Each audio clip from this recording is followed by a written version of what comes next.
You're listening to Copy Chief Radio. Get all the episodes and join the community at copychief.com.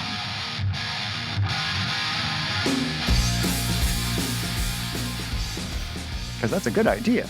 Save your fucking money, people. Because I know a lot of people that don't. I was talking to some friends in Vegas last week about friends of ours who made like $10 million in a year and are bankrupt now. They have nothing because they bought big houses and stupid cars and all that other kind of crap. It does go away if you keep spending it. Yes. It does go away if you keep spending. I always love that you said that. The first million you made is the first million you kept. Yeah, the first year I made 7 figures, I saved 7 figures.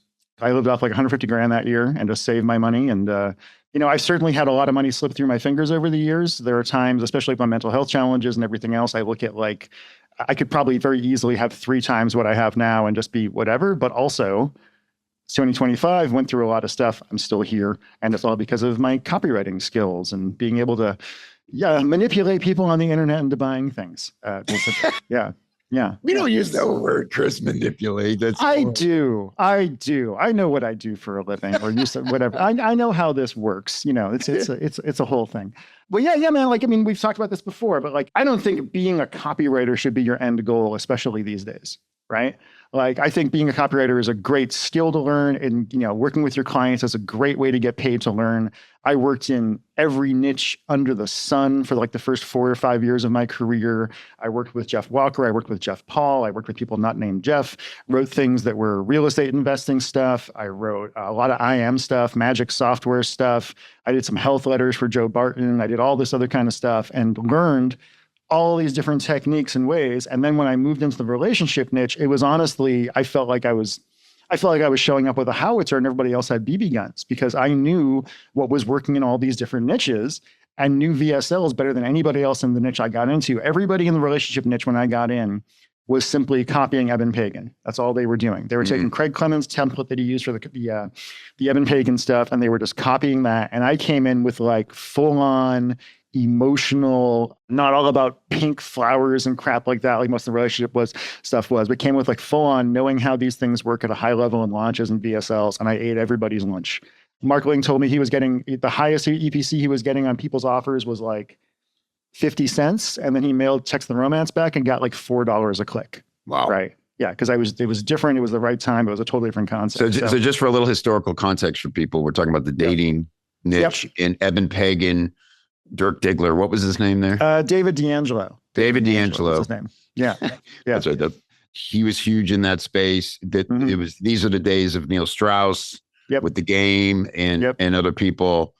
Chris, what led you to that? Was there a eureka moment where you're like, this is all just copy and I just need to put it in a different context, or were you kind of studying? Were you for personal reasons? I've told this story before over the years, but I was working as a freelancer and I got hired by Alan Sultanic and Jay Diebold to write a letter for something called Mobile Money Machines. And it was a magic software offer. It was one of those ClickBank magic software things. They launched it. It gets a 40% refund rate, but you still make enough money, blah, blah, blah. Yeah. Eventually, they kicked all of those things off ClickBank. And that was partly my fault because I wrote another letter that got it kicked off, but it wasn't my offer. I wrote that letter and it did really well. I wrote it in 2 days because I could work really fast back then because I was crazy. Put it out there. A couple of weeks later, I called up Jay and I was like, hey, man, how's the launch going? He's like, oh, dude, we're fucking crushing it. We are crushing. I'm like, cool, great. You should send me a bonus. And he said, yeah, man, I'm going to send you a bonus. Fuck, man, great. He sent me $5,000. Listen, $5,000 is a lot of money. It was a lot more money back then. I had gotten paid 25 grand already to write the letter. It took me 2 days to write it. That's great. That's awesome. They made $10 million. Wow. Right. And I wrote the copy. Alan's an incredibly intelligent person about this stuff. They ran the launch, et cetera. But it was one of those things where I'm like, well, they can retire now. And I'm still worrying what I'm going to do next month, basically. Yeah. And so that was what convinced me to be like, maybe I got to do something else. Maybe I got to try to do my own offers. And that's what led me to doing my Text Your Wife into Bed offer. After a conversation with Mike Hill, and that was all about how to seduce your wife using dirty talk, because I was good at that stuff back then. And then that is what kind of started everything going towards eventually Text the Romance back and going on the Rachel Ray show and all the other stuff that, made me a millionaire in my 30s, which was pretty fucking cool. And I want to point out a couple things about the way you approach this. You created a character, nom de plume. Yep. Michael Fiore, but it was also you. You didn't dress up. You didn't put on a wig. You went on Rachel Ray looking essentially like you do now, but as this other guy. Well, I didn't have a mustache or the glasses and whatnot, but yeah. Yeah, a little more. But, there was no disguise is what I'm saying. Just talk a minute about that, your decision to do that and why it's okay to make up a person that's the face of the business. People have been using nom de plumes forever. Tom Cruise's name is not Tom Cruise. It's Tom Mapo, I think it is, or something like that. Cher has a last. Everybody does this stuff. When I went on the Rachel Ray show and they bought my plane ticket, we had to tell them my real name. And they said, why does he have a different name? And my PR agent just said, well, because Chris wants to have his privacy and blah, blah, blah. And they didn't bat an eye. It wasn't a big deal. The reason that I created this alter ego, Michael is my middle name, Fiore is my mom's last name, so my mom's maiden name, made it very easy to come up with a name, was because I was already known as Chris Haddad, Mr. Moneyfingers Haddad, copywriting guy at the time. And I didn't want people searching my name and being like, oh, the guy that's doing this relationship advice stuff is actually this marketing guy. No, they ended up doing that anyway. If there's plenty of people who have bought Michael Fiore stuff over the years who know full well what my real name is. In fact, occasionally they talk to my mom and they're like, oh, your last name, your married name was Haddad. There's this guy named Chris Haddad, who's this Michael Fiore guy. And she's like, that's my son. And then she gets free. And then they give her free stuff, which is actually pretty cool. They do good. They do really nice things for it. So I did it for that reason. And also, just to be blunt, I'm named Haddad. I'm Haddad. I'm Lebanese. America's kind of a racist piece of shit country in a lot of ways. You can deny that all you want and say that it's Obama's fault. You're full of shit. It's been that way forever. It's just a fact. And Haddad is not a very romantic sounding name. Fiore is Italian, so it sounds a little bit more romantic. And I have never regretted it, having an alter ego. I've talked to Ryan Dice about this in the past, and he's talked about how he wishes he had used an alter ego because he's not really a public guy. And I will say the biggest thing about that is just that it separated, in a lot of ways, my success from my ego, right? Because, I had stalkers. Like I had one stalker. I had a stalker. I've gotten death threats as Michael Fiore because people are very passionate about these things. People are like, hey man, I bought your Text Your Ex Back program and my wife, who I beat the shit out of, still won't take me back. So I'm going to fucking kill you. Like quite literally that has happened, right? Lots of naked pictures of women from all over the world have been sent to Michael Fiore, all sorts of crazy stuff. And you know me quite well at this point, Kevin. And certainly back in the day, I had a lot of narcissism going on, largely because of my mental illness stuff. But having all of that praise pointed at Chris Haddad would have been even worse than it actually was. And also, it meant that the success and the threats and the negative side didn't affect me quite as much because it wasn't me. And also, from a copywriting standpoint, I could be my own client in a more effective way, right? Because I'm not writing for Chris Haddad. I'm writing for Michael Fiore. And granted, if you read Michael Fiore copy, part of what made it work was I'm allowed to just be myself and be funny and weird and inappropriate and all the things I do that I can't necessarily do for a client who's not me because I have to worry about their voice, and my voice is my voice, right? But it really was a very useful psychological thing more than anything else. Awesome. And it helped with the privacy a little bit too. But of course, then I went out and talked about all this stuff on things like this so people can figure it out pretty easily. Awesome. Okay. And so let's talk about the trajectory of the success of the company. So Text Your Wife Into Bed was the very first thing that was the very first thing I did. Had no idea what I was doing whatsoever. And I put that up, and then nothing happened for a little while. And then one morning I woke up and I had $700 in my account that weren't there the night before. And I was like, holy fucking shit. It's real. This is amazing. Did this go up on ClickBank? Where did you launch it? Yeah. I just put it up on ClickBank. I have been a big ClickBank booster for a long time. They still treat me like a superstar, even though I barely do anything on there anymore. It's really nice. They pulled me out of line in Vegas and said, you're going inside. I'm like, oh, cool, thanks. Yeah, put it up on ClickBank. Had no real idea what I was doing. This is back when it was easier. Everything was easier back then. This was like 13 years ago. Yes. All I did was I put up that offer. It did okay. And then I ended up speaking at Jeff Walker's event, product launch formula event. This PR agent named Amal Wagner saw me from the audience. She said, I want to put you on TV. We can't use Text Your Wife Into Bed. I created Text the Romance Back. Next thing I know, I'm on the Rachel Ray show. Next thing I know, that company got to 8 figures within about 2 years, basically. Yeah. So I just want to pause there for a minute, everybody. And because, some things happen here that could easily be impediments. Number one, he just did it. He just said, I didn't know what I was doing. And frankly, the fact that Text Your Wife Into Bed just sounds ludicrous. It sounds like, but that's part of the magic of it to me. It was always like, man, it gets your attention and you immediately have questions. And I know from talking to you at the time, it's like, like people don't know how to get each other into bed anymore when they've been married and they're busy and they just don't, they stop, or they were never good at it. They just got to have sex because they were together. And then they realize, well, I'm not inspired anymore to do this. Now it's been months and I don't even know how to be romantic with my own partner. Well, also, most men are fucking idiots when it comes to feminine psychology and understanding what women like and what women want. You know, a lot of I will say this, text your wife into bed, text the romance back. All my texting programs are copywriting programs. That's all they are, right? All those stuff it's copywriting mixed with my own bipolar hypersexuality, right? And funneled into stuff. I'm just teaching people how to do persuasion and how to do NLP to a degree, hypnosis to a degree, all that kind of stuff. But also just giving people the tools to be like, women have a sex drive too. like if all you have to do is look at romance novels to understand what turns most women on. It's all based on evolutionary psychology at the end of the day. That's all it is, right? Yeah, it was just a matter of kind of taking something I was passionate about and interested in, which is relationships and sexual stuff and things like that, and finding a way to apply my copywriting skills to it. Awesome. So because this is Behind the Copy, would love for you to tell us what you've chosen to bring us behind in. I've got 4 of my Michael Fiore offers here. And again, there's people on this call who have been through my other stuff. So these will be familiar with you. So we've got a few here. Most of the 3 of these are based off the same basic template that I've used for a lot of my Michael Fiore stuff. One of them is slightly different. There is, of course, Language of Desire. This is the offer that bought my house. It was a ClickBank. I got to number 2 on ClickBank for a period of time. We were making like 30 grand a day off this offer at one point. You guys have heard of it. This is the He Kissed Me Like His Sister and I Knew I Was Alone Again one. Secret Survey, which is a totally different format and structure for what I did. This is one that opens up with "You've been lied to by every man you've ever met," and kind of has some intrigue stuff. And of course, my favorite of these, which is my hand job program called Stroke of Genius. And this thing converts like a motherfucker, by the way, though it's hard to get traffic on it because it is a sexually based thing, but it converts like a motherfucker. And the headline, of course, being "He took off his pants and I wanted to scream," which is one of my favorite opening lines of all time, quite honestly. And then "Cassidy, look what you did to my dick," and it goes on from there.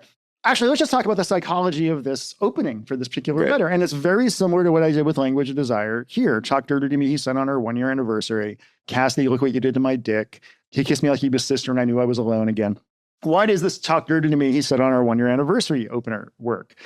Insecurity, feminine insecurity around sex. Most women feel incompetent in bed and are worried about it. And they're worried about the guy thinking about somebody else while they're having sex. If you go through this thing, there's a bit where he closes his eyes in the middle of this thing. And she's like, is he thinking about me? Is he thinking about somebody else? Oh my God, what's going on? All this insecurity. He says, "Talk dirty to me." She doesn't know what to do. She says, your penis feels really good, I think it says there. And that starts us off from a identifiable situation for the women that are in my target market, where they have felt concerned about not doing it right. Most guys never tell a woman what they actually want, by the way. By the way, like if you want to be better in bed, tell her what you like and tell her she's doing a good job. Whoo, crazy. Maybe a little good girl every once in a while, depends on the woman, but that usually works too. But really, we're just about identify a story that will drag those people, my target market, into it right away. I've been told this letter had a tremendous impact and influence on the entire industry, actually, because a lot of the typical way you would open these things before this letter was, "Hi, my name is Michael Fiore, and in this letter, I'm going to teach you 4 simple blah, blah, blah." And the first version of this was written that way. There's 2 minutes of copy before this letter got going that were very much like, "Hi, my name is Felicity Keith, and I'm not a professional blah, blah, blah or anything, but in this short video presentation, I'm going to teach you, et cetera, et cetera, et cetera." And it goes on for 2 minutes, right? And then we get into before we go any further, let me tell you the story. Am I Canadian right now? Story. Let me tell you the story of how I got here and blah, blah, blah. We know how I managed to save this problem for myself. And then it goes into "Talk dirty to me," on our 1-year anniversary. And I wrote that copy. And then my former assistant and my former wife both we're looking at the copy and we're like, man, it really gets good at this "talk dirty to me" bit. Like that's really where it gets good. And so we took the letter and we did a split test between the version that was like, "Hi, my name is supposed to be Keith, blah, blah, blah," and this one. And we got a 20% lift just by cutting that first 2 minutes of copy. All of a sudden, we got a 20% lift. This letter, by the way, when my affiliate started mailing it, was getting an 8% conversion rate. 8% conversion rate for $5 a click right off the bat. for this kind of thing.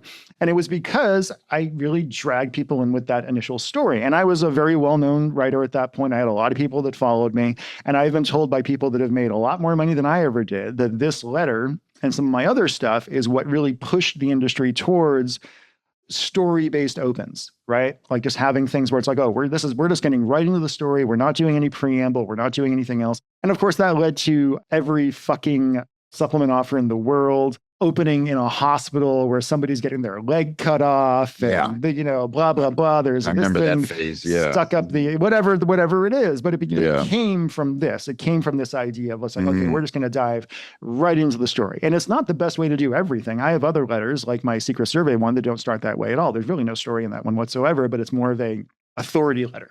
That's more of a, hey, I'm Michael Fiore.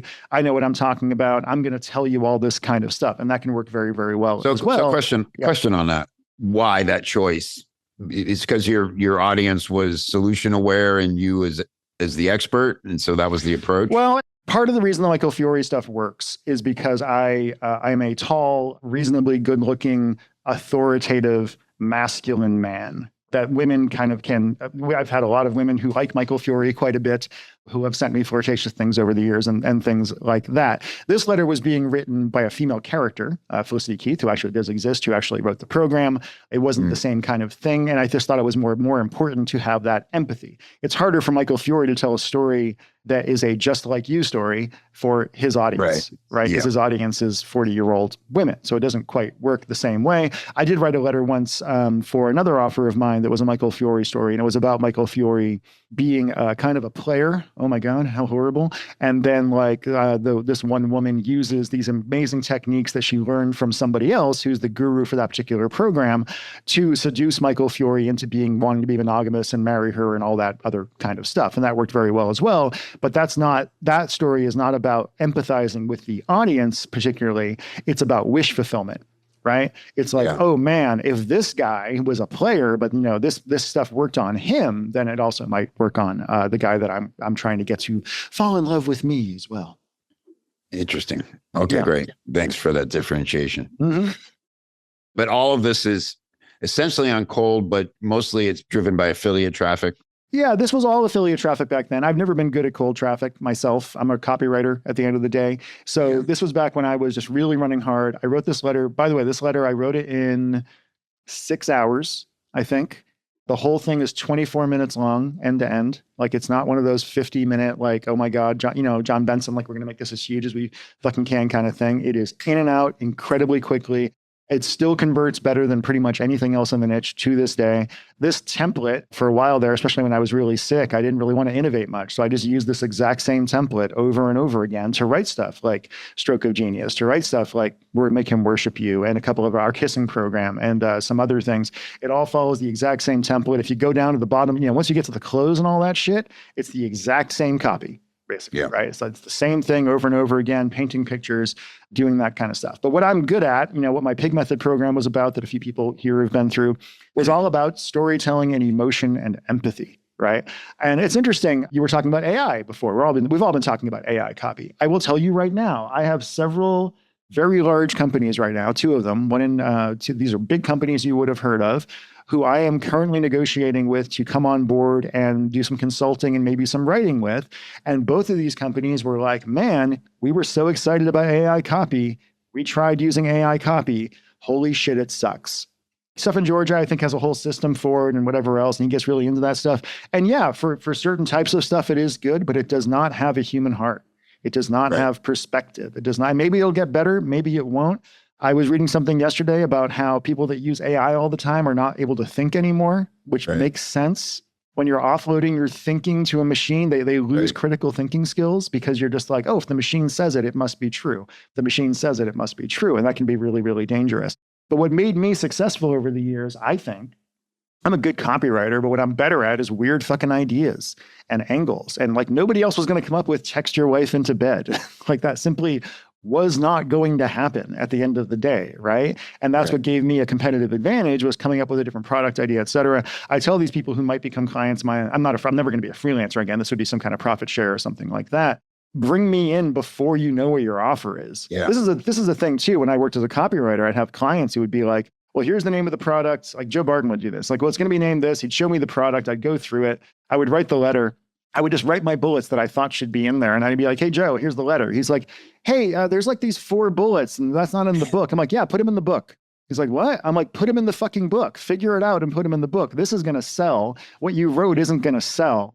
By the way, I would almost always, for any of my own stuff, write my sales letter before I would write the program, or at least write the bullets before I would write the program. Because then you can fulfill what you're putting into your bullets in the program, as opposed to just trying to, like, you've done this before, Kevin. You're given something and you're like, Jesus fucking Christ, how do I fucking do that? I mean, John Carlton talks about that too. He did one program, I forget what it was for, maybe a fighting thing or whatever, but the copy was really good and sold, but the program fucking sucked, so their refunds were through the roof, right? Because it did not quite match up. But yeah, with this, I do feel like this is kind of what pushed people towards more of that storytelling, empathy-based. I'm just going to grab you by the balls, punch you in the gut, drag you into these kind of things. And I'll say the reason I was able to write this stuff so well, especially back then, was because I was in a lot of pain, right? I was in a huge amount, both physical, because I have my car wreck injuries, but also emotional pain. I had the bipolar stuff going on. I had tremendously low self-esteem. I hated myself, though I acted like I was the biggest whatever. That gave me the ability to really empathize with my marketplace. I was talking to Angie about this. I have an amazing marriage now. I had a shitty marriage back then with somebody else. And it's harder for me to be a relationship advice guru now than it was when I had a shitty marriage. Because like when you have a shitty marriage, I knew what it was like to pull into the driveway and feel like you're going to have a heart attack because you do not want to go inside. You do not want to deal with this person who you know is going to criticize you from the moment you fucking walk in there and all that kind of stuff. Now I get home and I'm like, yay, I'm home. My wife's here and we have a great time. It actually makes it much more difficult to actually do that stuff. Yeah. Not tapped into that empathy. Yeah. Exactly. Yeah. Life is too good. It's a problem. Mm-hmm.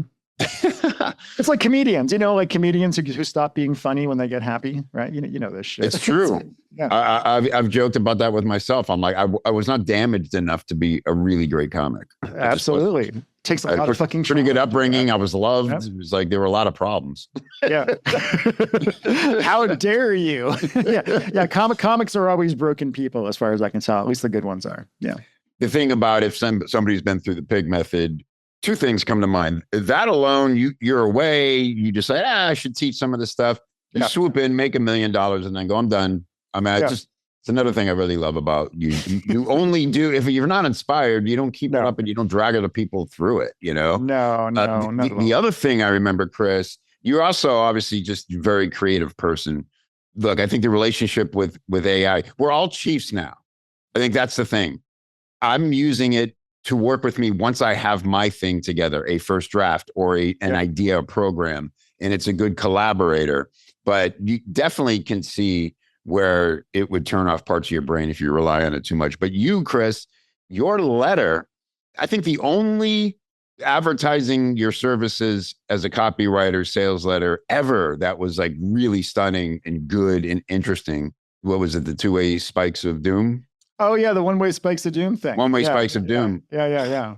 Maybe this is great. Which was a Carlton rip, by the way. That was a one-legged golfer rip, essentially, right? But nobody would know that if you didn't know what to look for at the end of the day. Yeah, and it was just, well, it brought that style and it was bold and it was interesting and funny. And you've kind of always had that. And even then, when you were you and created the Money Fingers thing, also just having the boldness to have somebody called you that, right? A client or something. Joe Barton called me Mr. Moneyfingers on the phone one day. Yeah. And so you were like, oh, eureka. And then you ran with it and then became your thing. And so let's talk a little bit about, because you're wired that way, but the joke is everybody's their own worst client. Give us some headspace on that.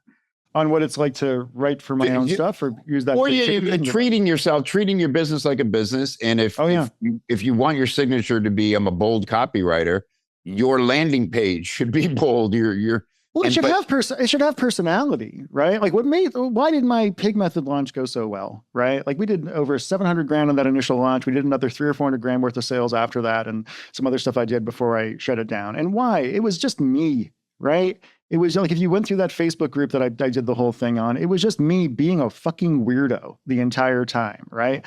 If you read anything I write on Facebook, there's all these weird tangents and all this other kind of stuff. And there's a lot of humor and there's a lot of bonding and all that other kind of stuff. And I just put it out there because that's what people are going to want to buy is the person. I'm a funny guy. I'm going to use humor in my copy. there's that old thing like funny doesn't sell. And I'm like, I don't think that's true at all anymore. Because if you do it right, if you use humor as a way to, you never make jokes about your product, but you make jokes and you bring people in. If something is humorous, they will keep watching it. They will want to be entertained. They will be kind of dragged through. I think that was a skill for me. It's why I like writing as Michael Fiore or as myself so much from a copy standpoint, because I don't have to worry about somebody else's personality or brand getting parameters, like getting in the way of me having fun and doing something that people are going to really enjoy. So you got to stick out, man. You got to find a way to stick out. We don't need another generic copywriter who sounds the same as everybody else. If you don't have some kind of sparkle or something different to you, there's not going to be that many opportunities for you. What I'm concerned about with AI, by the way, is where do the next, we're all chiefs now. That's great. But you only become a chief by going through the fucking shit first. So if all those shit stuff is being done by AI and people aren't, I got my ass kicked so many times and slaved over this stuff. And so did you, right? We got ripped to shreds by John, for God's sake. I remember the first time he did that to me and I was like, thank you, sir. May I have another?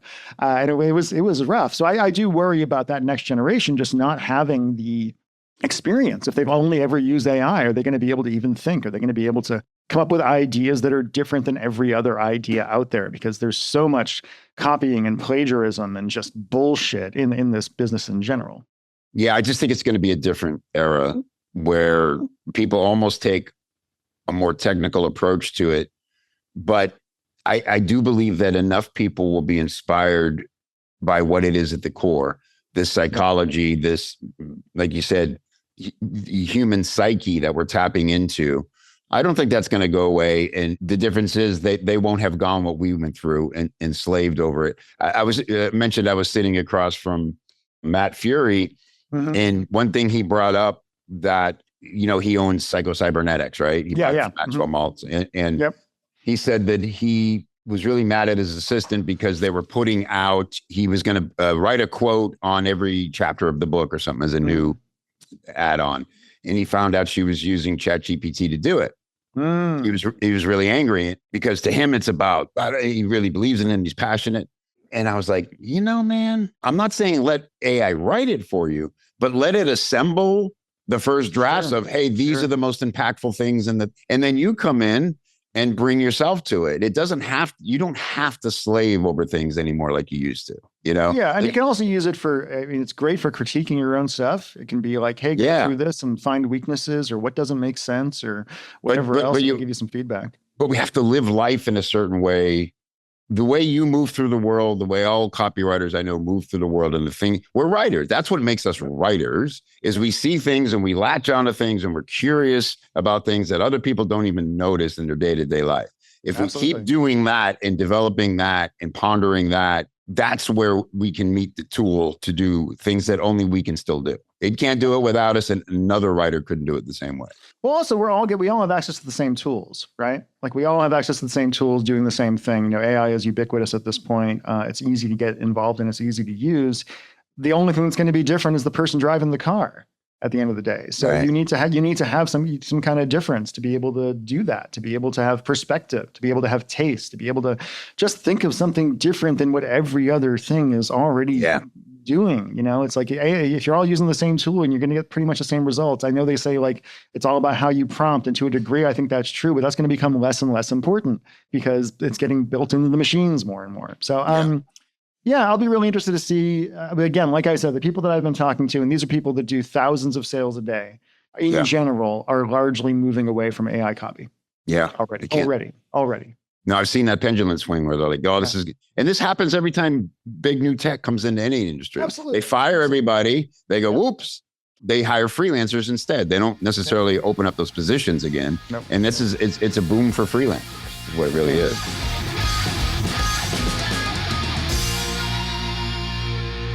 Look, I get it. I know there's so many communities. I'm doing air quotes, communities for entrepreneurs out there, all filled with their own version of overnight experts chirping at you from behind the screen. You got your Facebook groups, your Clubhouse rooms, just experts galore. How often do you feel like you're being pinballed around from thing to thing and picking up a little bit, a little piece there? How much of that is actually making it into your brain and your fingers and your business and affecting your money? How many of these people are actually out there in the field getting their hands dirty and testing to find out what actually works and what flops? Well, in the Copy Chief community, a real community, you get shoulder to shoulder with the most active, successful marketers working in the trenches today, all while learning from industry legends who rarely teach anywhere else, if ever. Copy Chief is an amazing community, super newbie friendly.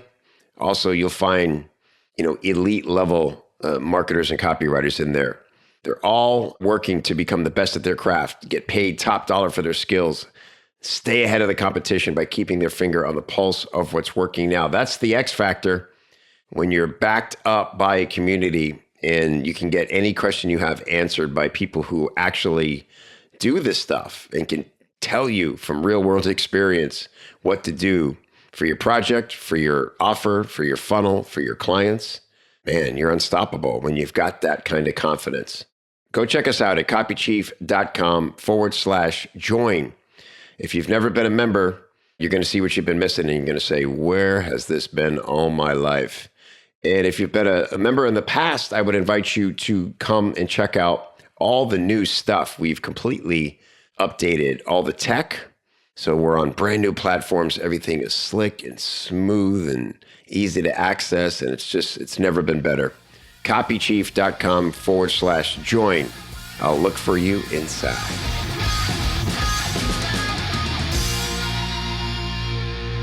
Can we get into just some of the copy? I know it feels old to you, but I just feel bad for like people that have been through the pig method who have gone through all this stuff again. But that's okay. They keep reminding anyway. We all forget even the greatest lessons. So yeah. So why don't we go through? This is the first one of these I ever really did, the story based kind of thing, and I can talk a little bit about why each part of this copy is what it is, or we can. What would be the Let's most? Do that. I want to see the decisions you made, and you mentioned that you sort of this became your template, your AI in a sense. So show us what's in there.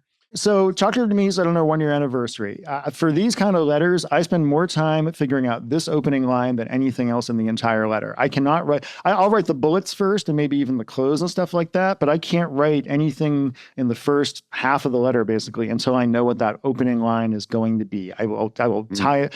Sometimes they just appear in my head like this one did. Other times it's just like, man, I got to fucking grind my head against the wall and just, just really torture myself to get to it. But the point of this line is it's a pattern interrupt. And it's also just curiosity. Like women that are in my target market, talk to me, said on our 1 year anniversary, this brings up a lot for them. The fact that it's 1 year anniversary is there for a reason. Right? Because like, oh, you've been in this relationship for a certain amount of time. It's maybe the spark isn't there quite as much, which can often happen after a year. It brings up the insecurity. Talk dirty to me. Most women do not know what to say in those cases. We were in bed making love. I felt a rush of panic in my chest, fear. Tell me how you feel, he grunted again. And I felt my mouth go dry, my heart racing as I panicked, and my mind went totally blank. The women that are in my market have had that experience. You'll see I'm using the word feel a lot. I'm using words like panic and fear, power words, as John would call them. And I felt my mouth go dry. That's basically, how do you show emotion without saying what the emotion is? You do it usually through physical traits. My heart was pounding, my stomach, whatever it was. What do you want me to say? What did you want me to do? Same thing for our market. They're like, I don't know what to do. I am worried that I am doing it wrong. That is the core thing for anything sexually based in this market for women. I am afraid I'm doing it wrong. I'm afraid I'm doing it wrong. And I'm even more afraid that he is not going to tell me that I'm doing it wrong. And this is the great bit here. Like, let's look at this other letter for a second. He took off his pants and I wanted to scream. This whole letter came from me making a joke to a friend of mine about getting a hand job from a woman, right? And how every guy I know has the experience of laying there and a girl's got your dick in her hand and you're sitting there and she's not doing a very good job, right? Either it's dry or whatever, but you're not going to fucking say anything, right? Because if you say something, she will never touch your dick again for the rest of your life, right? So guys will keep their mouths fucking closed and not say anything. And I know that to be true for a lot of men. It certainly has been true for me in the past with women I've been with. And I knew that thing there, if I can bring that there in here in some way and make it into the core of the letter and be like, hey, women, You don't know this, but your biggest fear is true, which is you're doing it wrong and he's not telling you. And that's where all of this comes from. Like, Cassidy, look what you did to my dick. And the idea is that she basically had no idea what she was doing and he didn't say anything at first. And then like his dick got destroyed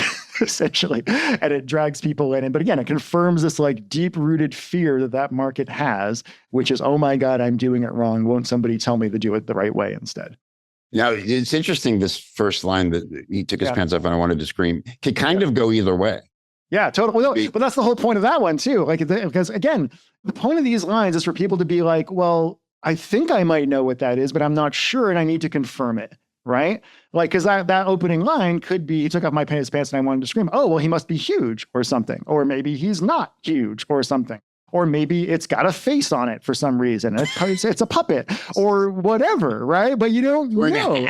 Yeah, maybe it's wearing a hat and it's kind of winking at her and she doesn't know what to do about that. It's weird. But it is that whole, like, it's all about curiosity, right? It's all about just like, man, I need to know where this is going. And a lot of my stories are built around this idea of like, you don't quite know where this is going and you're going to want to find out and it's going to make you laugh and it's going to make you uncomfortable and et cetera. And then it's like, Cassidy, look what you did to my dick, where you're like, oh my God. And then that kind of gives you an idea. It's her fault now. And that's going to drag people in to kind of know, what did she do wrong? And then, of course, further on the letter. But notice in these letters, these relationship letters, there's nothing here that is in this letter, I'm going to teach you this. There's none of that. There's nothing here in, by the end of this letter, you will know how to this. That's not here. And that was standard and still is standard for a lot of stuff. What I did with these is, instead of telling you I'm going to tell you something interesting, I'm going to tell you something interesting right now. I'm going to emotionally engage you into the story so that you want to know how the story is going to end so deeply that you're going to stay with me. You're going to forget that I'm probably going to sell you something, right? Yeah. Like, I'll get there. I will sell you something, but it doesn't feel like a sales letter, or at least it didn't feel like what a sales letter was at the time. I think that's partly why these things did so well. And it's also just, I'm a writer, right? Like, yeah, it's weird because the success I had has got me in the room with entrepreneurs. I hang out in these rooms of people that are worth hundreds of millions of dollars. They respect me and all that other kind of stuff. And that's great. But I'm not an entrepreneur. I'm a writer who stumbled into marketing. And thank God I did. As you say, the restaurants are better. But for me, what I think what made me successful was, hey, I'm not coming at this from a business perspective as much as I am from a storytelling perspective and an artistic perspective. And that's why I was able to kind of get people's attention, I think, more powerfully than some people could. It's a performance. Yeah. It's a performance. Yeah. When I was younger, I thought I was going to be a TV writer, maybe something like that. Right. Maybe I'd do some comedy or something. I've never done stand-up, but I probably could if I dedicated myself to it. But it's hard to make a living doing that shit. I see what's gone on in Hollywood as far as like how badly writers get paid in Hollywood at this point. And dear God, I'm glad I didn't find success doing that. I was able to take pretty good writing skills that would not be good enough to really make it in Hollywood, but apply it to this stuff and do phenomenally well and make more money than most writers in Hollywood ever do. Exactly right. And learn business skills and all that along the way. Yeah, all that kind of stuff. Let's see. Let's go back to LOD, I guess. So we have the opening, which we kind of drag people into it. The continuation of the story, which is increasing her anxiety, right? So what did he want me to say? What did he want me to do? She feels like she did a bad job. He's not telling her what she wants. Actually, if you guys want to see where the letter is, it's languageofdesire.com/legacy/SFSL, which stands for short form sales letter. This is the slightly shorter version of it. Okay. Middle of the night, I'm trying to increase her anxiety and basically make this like a horror movie. And in this case, the Freddy Krueger of this story is porn. Right? Because again, I know what the people in my market are scared of. I know what they're intimidated by. I know what they compare themselves to. So the idea is, hey, they were just in bed on their anniversary and he asked her to do something and she did a bad job at it. And then it's a little after 2 a.m. when I woke up and found the bed empty. I pulled on my robe and padded out to the living room, thinking he'd gone to get a drink of water or something. And then I heard a sound that sent a chill through my whole body, a female voice moaning. My palms sweaty, I crept around the corner and saw him, the man I loved, Kevin, sitting at the computer, naked, touching himself. We just made love a few hours before, but here he was masturbating and watching porn. I've always wondered why guys do that. Why would you need to watch porn when you've got a real woman right here? Where do you think that line came from? Why did I put that in there? Because that's a question Michael Fiore got from women all the time. right? Like our newsletter, the Q&A stuff I would do, that was a very, very common question. It's a stupid question because we all know the answer, but that doesn't really matter. For my market, they don't necessarily know the answer. They are often very sexually repressed people, often religious people, et cetera, things like that. On the screen was a girl not much prettier than me. That's actually important that she's not much prettier than her, because it's not about how she looks. That's not what I'm selling. I'm not selling a program about looking hotter. I'm selling a program about words. And so she was touching herself and moaning and saying the dirtiest, naughtiest things a good girl like me would never even think of. Why is the good girl thing there? Because I know from being in this business that the word naughty and being naughty is extremely powerful. It's not about being slutty. It's about being naughty. You know, the naughty girl's guide to doing this, et cetera. It's all in there for a reason. Things I could never make myself stay. Even though I felt devastated and betrayed, I just couldn't look away. And then I looked at Kevin's face and saw a smile like I'd never seen before. In a year together, I'd never seen him look so happy and masculine and satisfied. This is just me establishing the idea that dirty talk is a powerful weapon, right? They like learning how to talk dirty will make him feel this way. It's not about how she looks. It's not even about what she does in bed. Yeah. But if you know how to say these words, you can get a guy sexually obsessed with you without even touching him, which I think is one of the, that's the headline that's actually over the VSL, how to make a man sexually obsessed with you without even touching him. I kind of want to know how to do that. That'd be great. Anyway, it goes on from there. He comes back to bed. She pretends she's still asleep. And then I don't even know what I would call this. There's a crossroad close, which I use in pretty much every letter I do. And I learned that from Clayton Makepeace. He learned it from somebody else. But it's basically like you're at a crossroads right now and you really have 3 choices what you can do. What I started doing here is basically having the character go through her own crossroads. Yeah, love that. Early on in the letter. Which means that it's kind of like by the end of the letter, you as the viewer are on the same journey that she was on. And Felicity can be like, I'm glad I made the choice that I did, which was to go to this, and you should do the same thing. We have these 3 choices. I could ignore this ever happened, bury my head in the sand and pretend we were happy. 2, I could confront him. I could get mad at him for looking at other girls and thinking about other girls. I could be furious and end up ruining my relationship. Or 3, I could make the choice I did. I could learn the secret fantasies of my guy, of all guys. I could learn the sexual psychology of men, play his secret desires, et cetera. And that's getting into the product origin story at that point. And then also she's taken power back, and I can learn to play his secret desires like a violin. Yeah. So taking power back. Exactly. Taking power back and also inspiring him to want to ravage her and ravish her, right? Because women want a man who's going to take it. It's actually a complicated thing in this niche, right? Because you're giving women the power for the guy to take control, if that makes any sense. Because that's what they typically want, is a man who they feel safe with, but who will take control. And that's just evolutionary stuff about what women tend to find attractive in men in general. It's been the same for millions of years. It'll be the same for millions of years until we all destroy ourselves. But I'm immediately going into this story about, we're not talking about a product yet. Yeah. There is no mention of a product until, 5-10 more minutes into this thing. This is just about her going on her mission to learn the truth, right? So she fires up her laptop the next day. She goes online. She's trying to find the answer, but she can't find it. What am I doing here? I'm just doing a standard thing where you take the other options that you could use to solve this problem, and I'm cutting their legs off from under them right now. Saying, hey, the things that you could do, like going to a therapist or a counselor or reading these books that are written by 25-year-olds or women that are super hot or whatever else, that's an incredible waste of time. That can't work. And then she goes on a mission to find out the truth. And made myself watch porn. Instead of being disgusted and judgmental, I acted like a scientist. I asked myself why men seem to need this stuff, et cetera. And I'm putting bullets in here, right? This is actually a pretty important thing.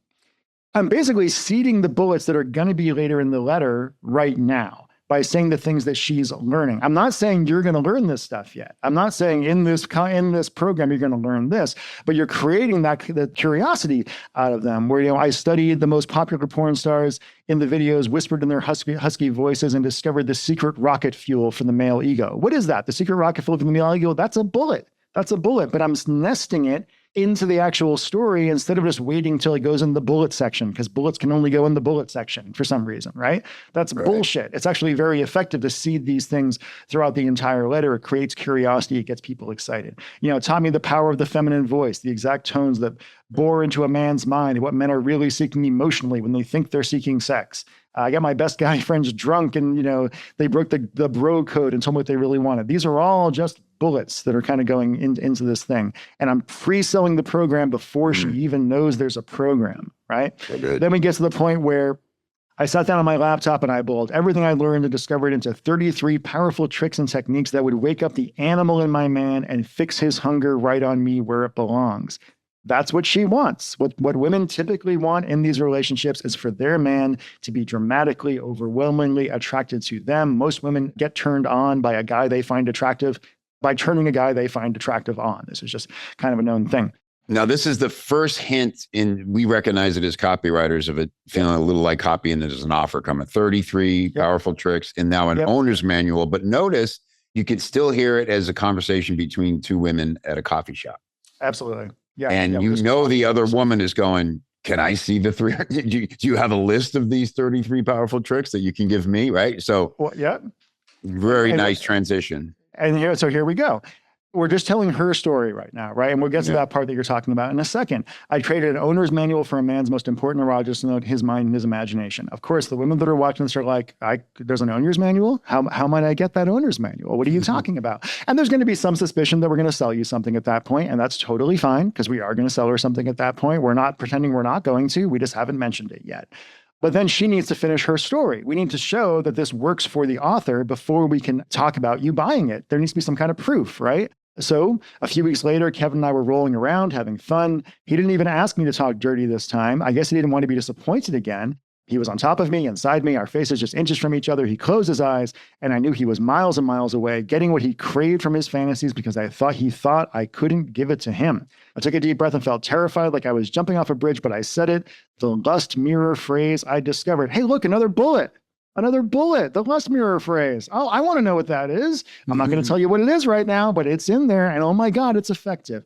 A little trick that forces a man out of his head and right back in the moment by reflecting his secret desires back at him. His eyes flew open like he was just seeing me. That's red for a reason for the first time. He looked deeply into my eyes and I knew he was right there with me, seeing me, feeling me, because she wants his attention on her, not on other women. She doesn't want to compete with Instagram models. She doesn't want to compete with any of that kind of stuff. But this time he wasn't looking at porn. He was only looking at me. This is the fantasy, just fantasy fulfillment for what most of these women who are in my target market want. Over the next hour, I took control of his fantasies, and in return, he opened up and gave me everything. He made dirty, amazing, wonderful love to me, touched me, whispered to me, asked me about my fantasies and fulfilled them. Most men will never ask a woman anything about what she actually wants because they're dumb. They're fucking idiots. It's not that hard. Gave me intense pleasure again and again that lit every cell of my body on fire and left me flushed and exhausted and happy in a way I never thought I would feel. I bet you can feel right now how wonderful that was. I made most of my career off imagine and feel. Imagine what this is going to be like.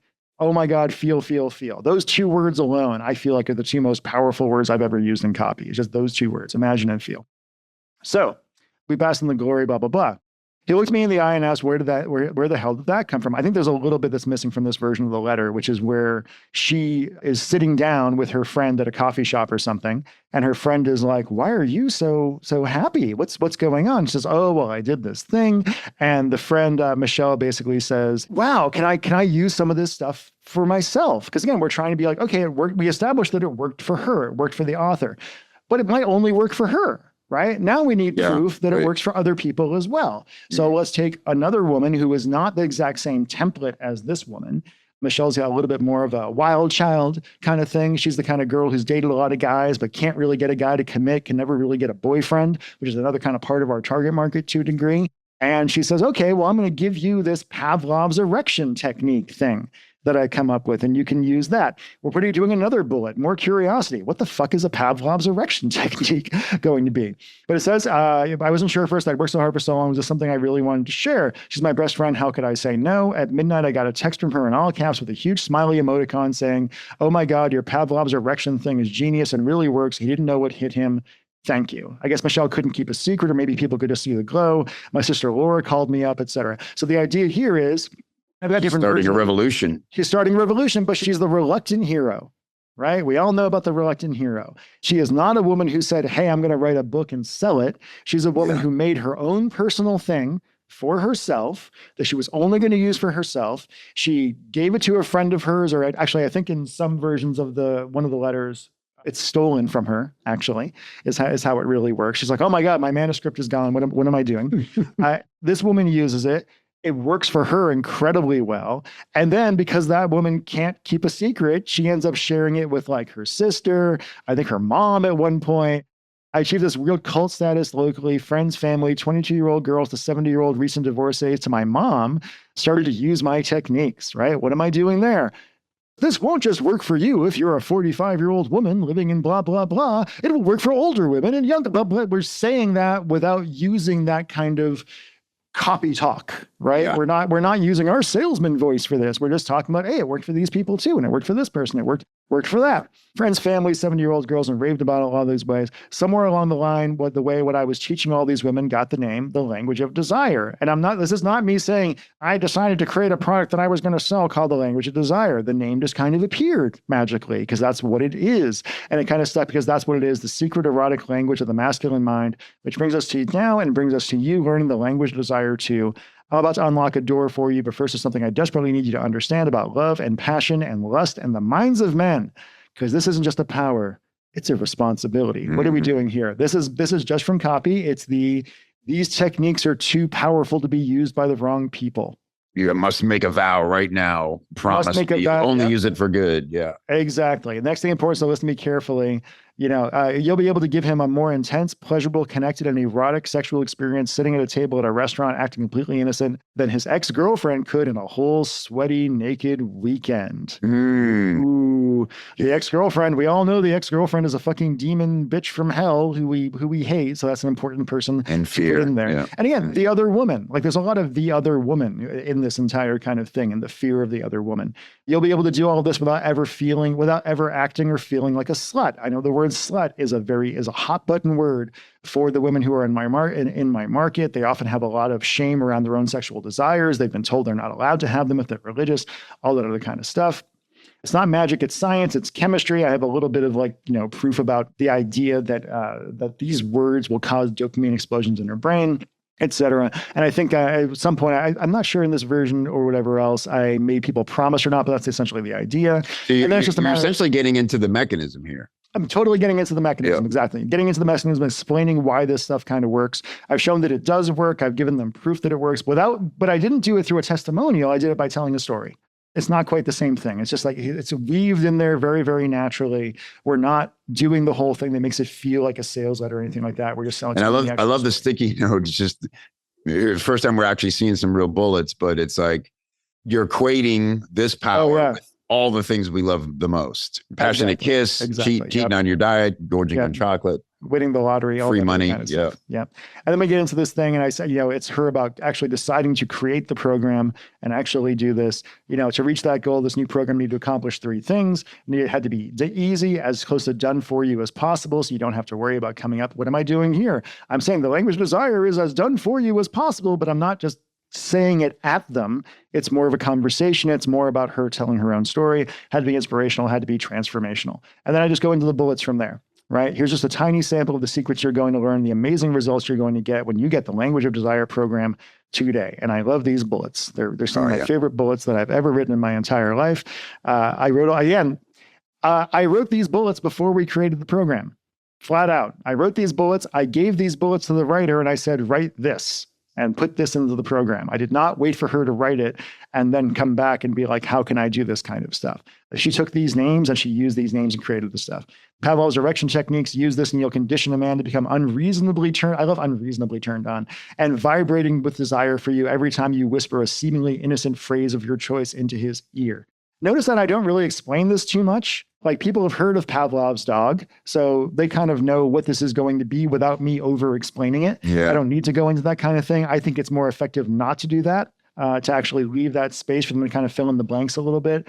You'll discover the secret of the cuddle hormone and how to trigger a massive rush of the magic love potion. Most women want more cuddling, so we're just doing a bullet on that. The porn destroyer phrase. Most women see porn as the enemy of the Freddy Krueger. We're going to get rid of that. The sexual singularity is a powerful... And again, this is what I call, from my Escape Hatch program, thingified bullets.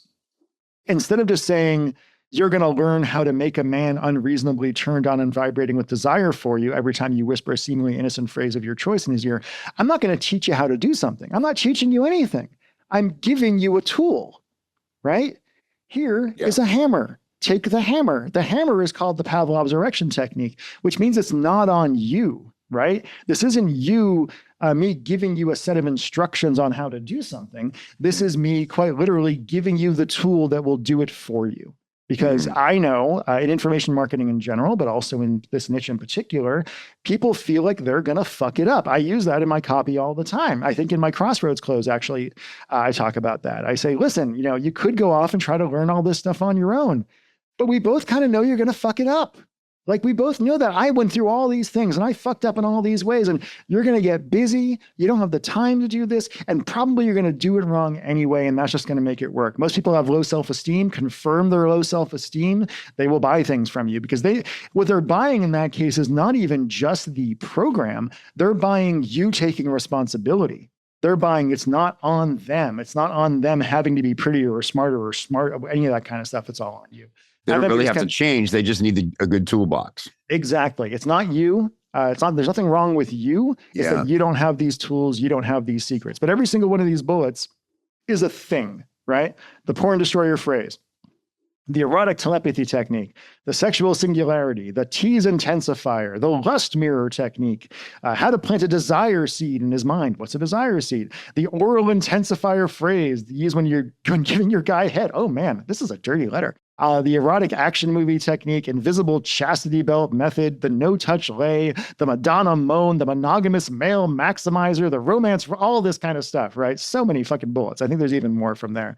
And there's, in this case, I don't even get into who she is until now, right? So I spent all this time bonding the audience with Felicity Keith by telling a story. But I never up to this point be like, who am I and why should you listen to me? Because I know that if I tell a good enough story, they'll stick with you throughout this entire thing. She's already come across as a relatable person, as somebody who is just like the audience or worse, just like them and worse. There's a reason I wanted somebody, Kelsey here, who is not a model. When we did this, I think she was 42 or something like that. She's a little bit overweight. She's just a regular, everyday girl. I will tell you right now, if I had used like a supermodel, my conversions would have been half as high. Yeah. Plain and simple. Because that's not relatable. It's the same thing like in the pickup niche. The pickup teachers who do well are not the guys who are 6'2" and look like Rock Hudson. They're the guys who are 5'2" and manage to pull anyway. Neil Strauss is not a particularly good looking guy. Then we get into some testimonials. I just got to point out how short this introduction is, and he's bringing you into a moment. If you saw me at the supermarket, we're there now. Yep. We're seeing people just like this at the supermarket all the time and would never know.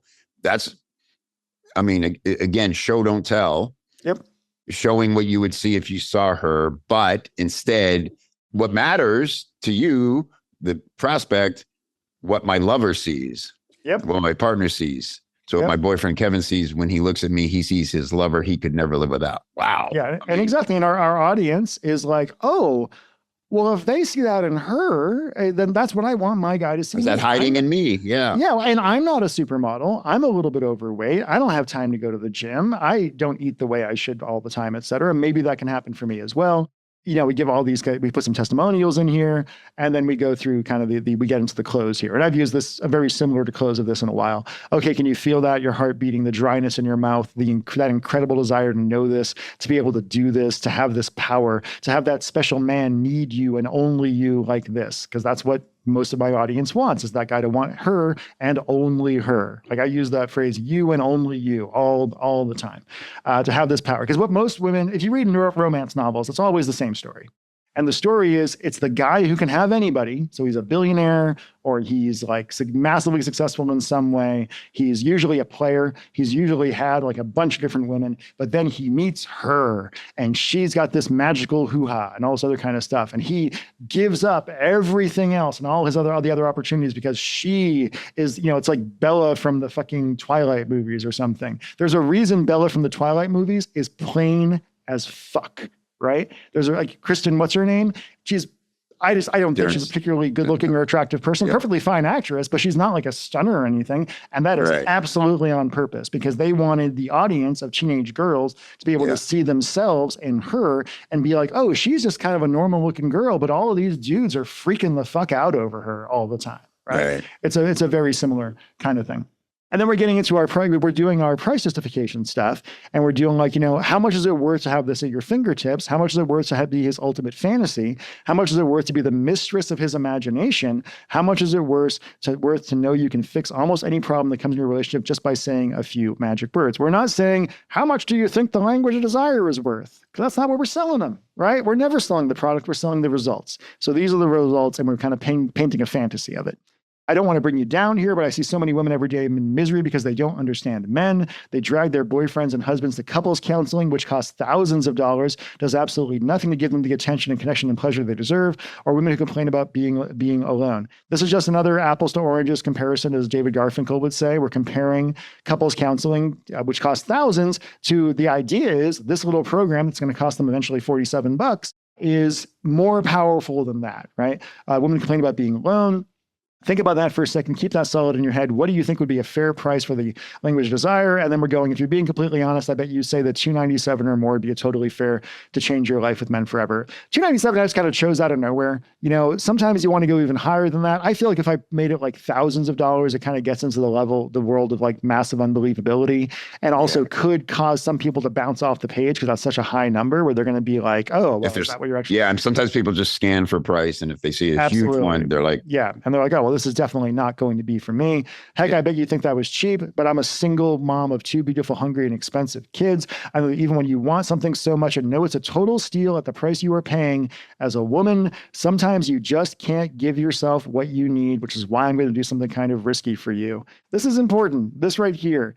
I know that an objection that a lot of my audience has, these are women who are used to giving and giving and giving and often not getting much in return. These are women who have been socialized largely in our culture to not focus on themselves, to never put themselves first. It's all about being a mother. It's all about being a wife. It's all about being whatever, but it's never about you. And so I'm trying to defeat that objection and be like, listen, it's important for you to do this, but also doing this for yourself is going to be good for all the other people in your life too. By being nice to yourself and buying yourself this program, you're actually being great to the men in your life, to your kids, everything else, because you're going to be so much happier. I do a risk reversal thing. We get into our guarantee. I'm putting the guarantee. Oh yeah, here we go. Not even guarantee yet.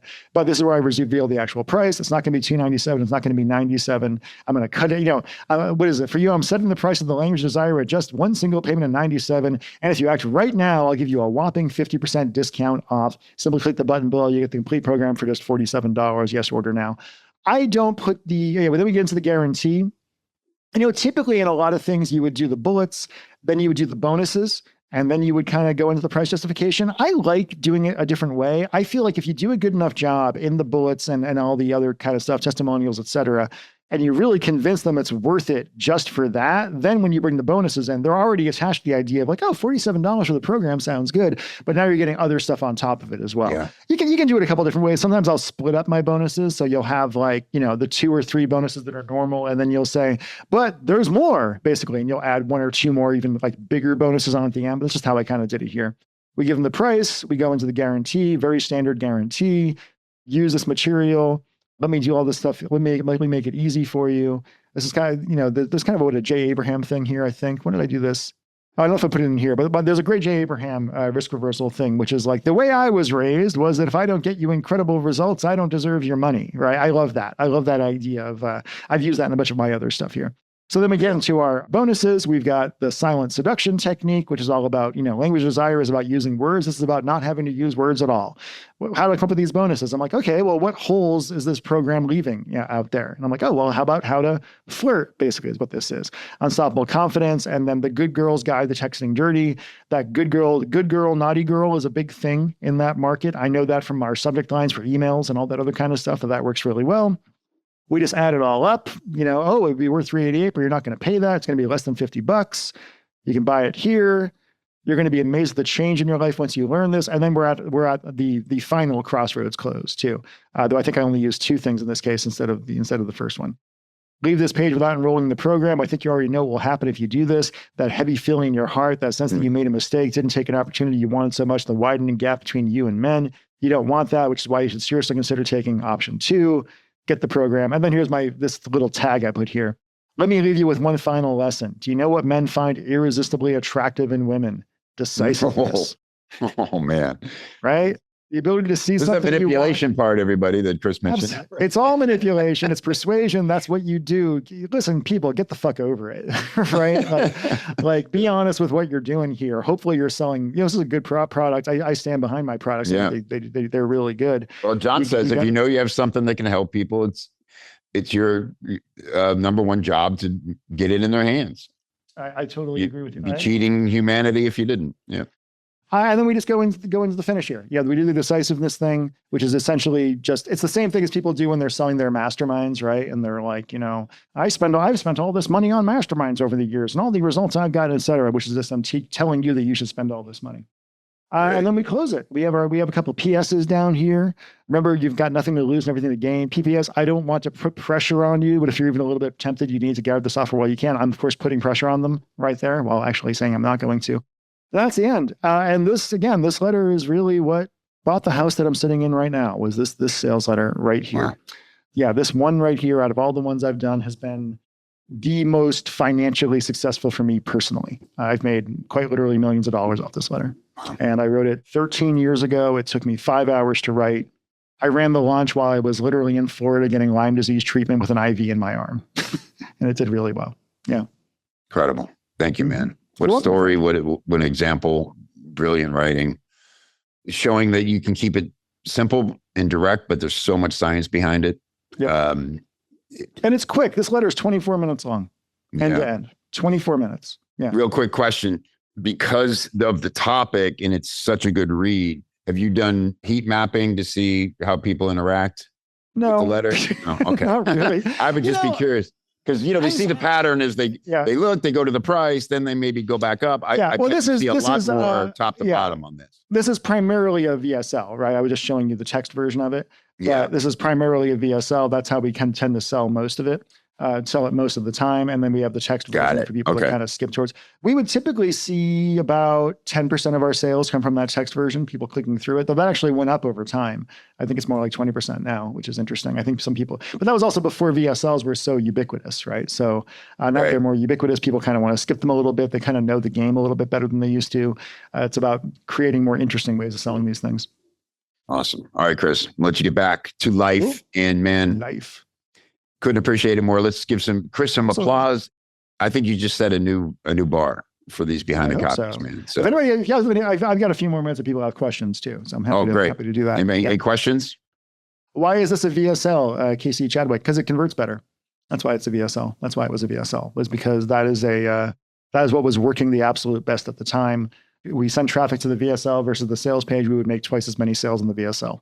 And time button at a certain point, that whole bit with the VSL? Yeah, always the time button. It would come in we would test it at different places. Sometimes we tried at the product reveal, which is basically when we would say the language of desire. Other times we would reveal it at the price reveal. Quick story. I had a friend, I'm not going to say his name, years ago, who was running a launch for one of his products in the men's niche. I had tested it and it was getting dog shit, 20 cents a click or something like that. And so I go to the letter and I'm looking at the VSL and I notice that his button is popped right from the very beginning. Right. Mm-hmm. And I'm like, well, that's weird. And I said, hey, man, why do you have the button popping right from the beginning? All of the best standard practices I've done and everybody else shows that you want to have the button pop, later in the letter, basically. It could be a couple different places. And he said, yeah, well, Chris, for me, though, like I tested that. And for me, it's converting better with the button popping at the beginning. And I'm like, oh, that's because your copy sucks. Yeah, but it is, right? Yeah. Because he was getting low conversions, 20 cents a click, not very good at all. And those were just the hyper buyers, right? So the hyper buyers were landing on the page. They were like just kind of scanning the VSL quickly. And then they were just like, well, I'm going to buy anyway. So they were doing better because the hyper buyers were there ready to buy already, right. But he wasn't letting them buy early enough. So it was actually worse. But his copy wasn't compelling at all. If your copy is good, they'll stick around, right? And hopefully you get their email or whatever else on top of that. The link is languagedesire.com. You can also If you go to digitalromanceaffiliates.com, you will see all of the Michael Fiore stuff is there. And you can check out the different letters. You can check out the affiliate tools. You can check out all the other stuff. Every offer on there has done millions of dollars of sales. So. And that's been your source of traffic the whole time, affiliates. It has. We've tried, I was sick for a long time, mentally and physically. I wasn't really on top of things. Even with that, I didn't lose it. I mean, I didn't have a negative year until like 2 years ago, basically, with this business at all. So I was making $500,000 a year off this business pretty much passively for about 10 years, which was pretty fucking cool. Amazing.